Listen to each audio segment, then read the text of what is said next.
Toyota is officially back in Formula One.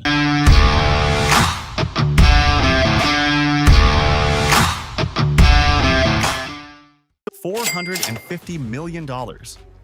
That's what it cost General Motors just to be allowed onto the Formula One grid in 2026.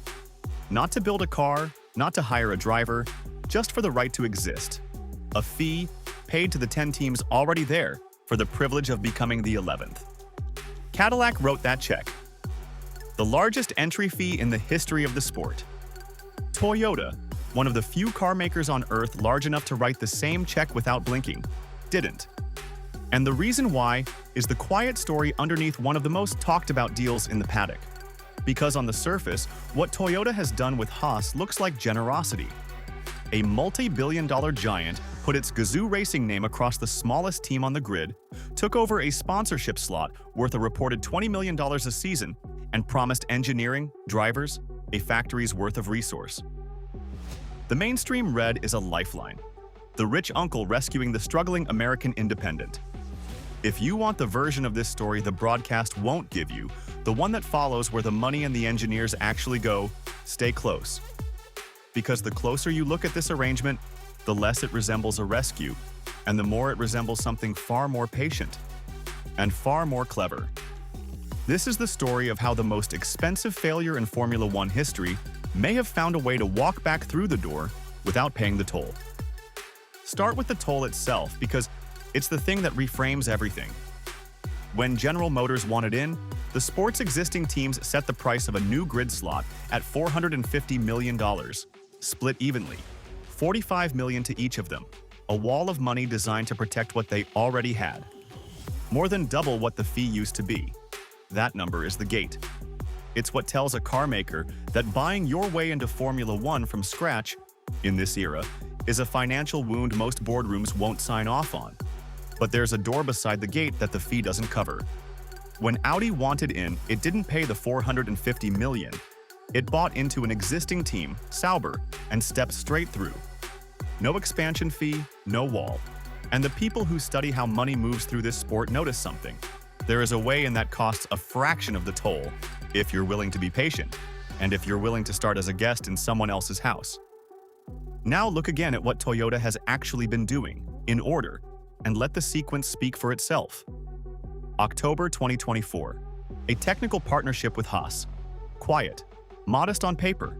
Toyota would supply design, technical, and manufacturing services, and in return, get to learn how a modern Formula One team runs day to day.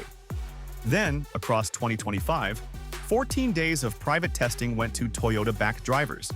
Hirakawa, Miyata, Tsuboi, and a name we'll come back to. A simulator was built and installed at the Haas base in Banbury.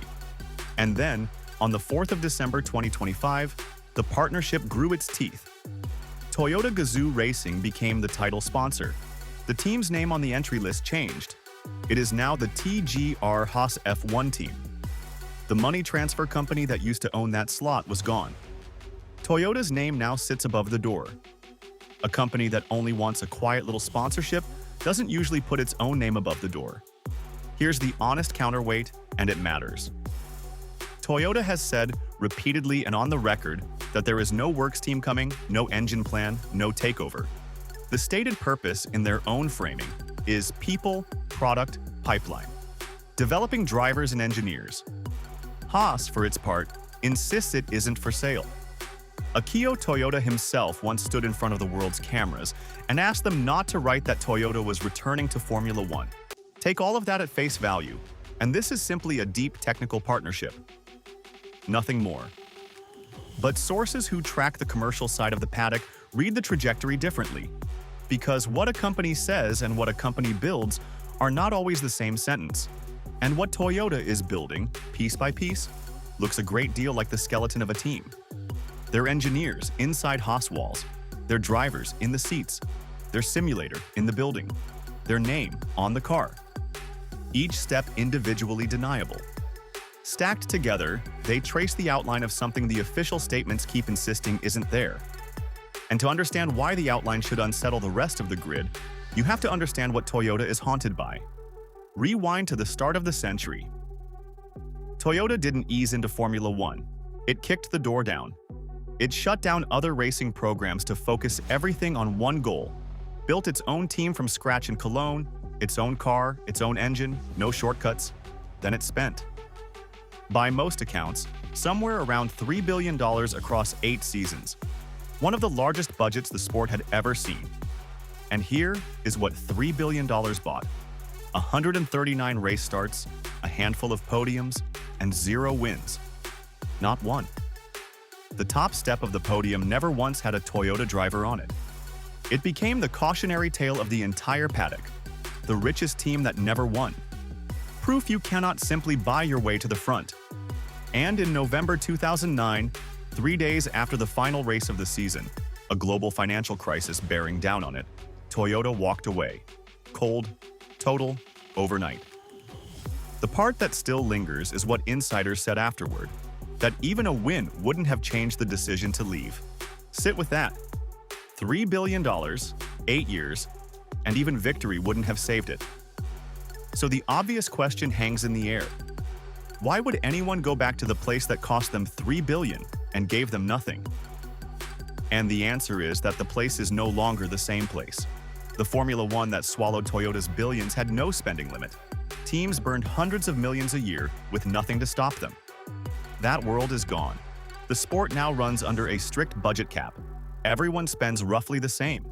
The exact maths that humiliated Toyota in 2009 reads completely differently in 2026, because the thing that beat them, raw spending power, is the thing the rules now forbid. And they wouldn't be walking back alone. Cadillac and General Motors paid their way in. Audi bought Sauber. Honda is back as a full manufacturer with Aston Martin. Ford is back, tied to Red Bull.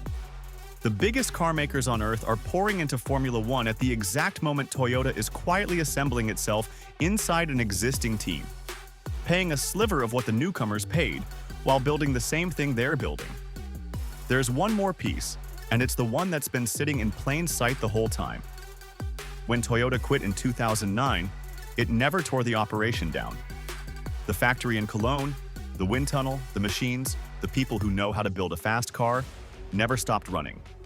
It builds rally cars and endurance machines now, but it remains, in effect, a full Formula One facility, warmed up and waiting. The single hardest, most expensive part of starting a team, the infrastructure, is the part Toyota never actually gave up. And then there's the detail that turns a corporate story into a human one. Among the drivers Toyota has been quietly placing into that Haas program is Kamui Kobayashi, the same fearless rookie who raced in Toyota's final, winless Formula One season in 2009. The man who was there when the dream died is now helping rebuild it. The chairman overseeing all of it, Akio Toyoda, is the same man who pulled the plug 16 years ago. He doesn't treat racing as marketing. He races himself, and he built Gazoo Racing into a machine that now wins Le Mans and rally titles almost at will. The one trophy missing from that shelf is the one that cost $3 billion and got away. For a man like that, an unfinished story is the most dangerous thing in the world, which brings the whole arrangement to its sharpest edge: the timing. Formula One is heading toward another engine reset, the kind of clean slate that comes once in a generation. Those moments are exactly when an outsider can arrive on level ground, before anyone has built a decade-long head start. Toyota deliberately did not sign up as an engine maker for the current era. It stayed off the list. The people reading the paddock see that not as a retreat but as a choice. Don't aim at this set of rules, aim at the next door. And arrive at that door not as a beginner learning to walk, but as an operation that already has years of live data, an integrated staff, and a team that has quietly grown dependent on it. That dependence is the quiet hinge everything turns on. The official line is partnership between equals. But the data flows one way, the resource flows one way, and the survival math runs one way. When a sponsor becomes the thing keeping the lights on, the engineers, the simulator, the funding, the factory access, the word sponsor stops describing the relationship. And the team on the other side of it is no longer fully steering its own future, whatever the entry list says. Toyota hasn't said the word. The badge is on the car, the engineers are in the building, the drivers are in the seats, And the one trophy, the most successful name in racing never won, is sitting at the end of a road it has quietly started walking again. Maybe it really is just a partnership. Maybe Haas stays Haas, and the giant stays a guest. But companies that swallow a $3 billion humiliation and walk away don't usually come back to make up the numbers. They come back to finish what they started. So watch the entry list over the next few seasons. Watch whether that name climbs any higher up the order. Because if it does, you won't have witnessed a sudden return. You'll have watched the most patient comeback in the sport's history happen in slow motion, one quiet step at a time, right out in the open. So here's the real question. When the rules reset and the door finally swings open, is Haas the team that gets rescued or the team that gets absorbed? Tell me how you read it in the comments.